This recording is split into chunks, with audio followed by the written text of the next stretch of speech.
ভেলোমার্টে brand new বাইকের কালেকশনের অভাব নাই, যেটা দেখে আমার মাথা অলরেডি ঘুরাইতেছে। আমি আপনাদেরকে ফার্স্টে একটা একটা করে একটু দেখাই। এখানে আছে হচ্ছে R15M BS7, এইখানেও আছে R15M BS7, যে দুইটাই হচ্ছে ইন্ডিয়ান ভ্যারিয়েন্ট। আর এখানে আছে হচ্ছে R15M, যেই এটা হচ্ছে ইন্দোনেশিয়ান ভার্সন। আর এখানে আছে R15 ম্যাট ব্ল্যাক, যেটাও ইন্দোনেশিয়ান ভার্সন। আর আমার সামনে অলরেডি আছে দুইটা এক্সেসর, যেটা হচ্ছে ইন্ডিয়ান ভেরিয়েন্ট।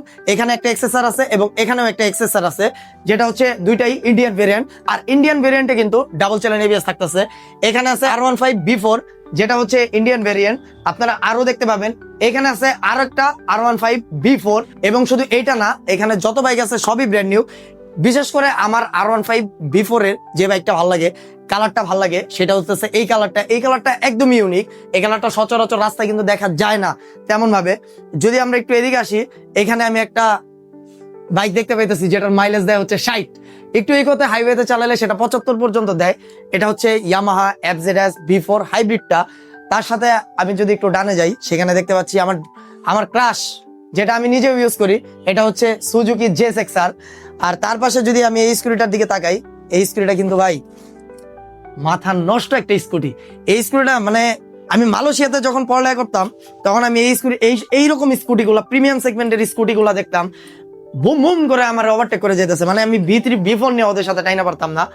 আর তারপরে আমি যদি একটু এই সাইডে চলে যাই, এখানে আরেকটা ইয়ামাহার প্রিমিয়াম সেগমেন্টের স্কুটি দেখতে পাচ্ছেন, সেটা হচ্ছে ইন্দোনেশিয়ান ভেরিয়েন্ট। সেটা আপনারা পারচেস করতে হলে এখনই চলে আসতে হবে ভেলোমার্টে। আর যদি তার পিছে আমরা যাই, MT15, যেটা হচ্ছে আমাদের মতো ইয়াং জেনারেশনের ক্রাশ, সেটাও ভেলোমার্টে পেয়ে যাবেন, এবং এইটা হচ্ছে ইন্ডিয়ান ভেরিয়েন্ট। আর তার পাশে যদি আমি একই কালারের আরেকটা MT15 এর দিকে যাই, সেটা হচ্ছে কালার সেম হলেও এটা কিন্তু ইন্দোনেশিয়ান ভেরিয়েন্ট, সেটাও আপনারা পেয়ে যাবেন ভেলোমার্টে। এবং এই সবগুলো বাইকে কিন্তু ব্র্যান্ড নিউ। এবং এই ইয়ামাহা XSR, যেটার কালারটা কিন্তু চেঞ্জ, এবং এই ইয়ামাহা XSR-টা কিন্তু ইন্দোনেশিয়ান ভেরিয়েন্ট।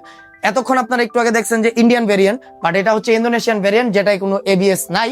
এবং তার পাশে যদি আমরা একটু যাই, ইয়ামাহার আরেকটা প্রিমিয়াম সেগমেন্টের স্কুটি দেখতে পাচ্ছি, সেটাও আপনারা পেয়ে যাবেন ভেলোমার্টে। আসলে ভেলোমার্ট ব্র্যান্ড নিউ এর এত বড় কালেকশন রেডি করে রাখছে, যেটা আসলে বলার মতো না। বাট আমি পার্সোনালি বাইক নিছি আজকে একটা, সেটাও ভেলোমার্ট থেকে নিছি। বাট আমার ইচ্ছা আছে এরকম একটা বাইক চালানোর, যেটা হচ্ছে হাইব্রিড। জীবনে তো অনেক হাইব্রিড গাড়ি দেখছি বাংলাদেশে, বাট এই হাইব্রিড বাইকটা চালানো আমার ড্রিম, কারণ এটা মাইলেজ অনেক বেশি, অনেক। তো আপনারা হাইব্রিড নেন, ইন্দোনেশিয়ান নেন, ইন্ডিয়ান নেন, আপনারা যদি ব্র্যান্ড নিউ পারচেস করতে চান, তাহলে এখনই চলে আসবেন ভেলোমার্টে। এবং শুধু ব্র্যান্ড নিউ না, ভেলোমার্টে কিন্তু ইউজ বাইকেরও অনেক কালেকশন আছে, যেটা অন্য একটা ভিডিওতে দেখাবো।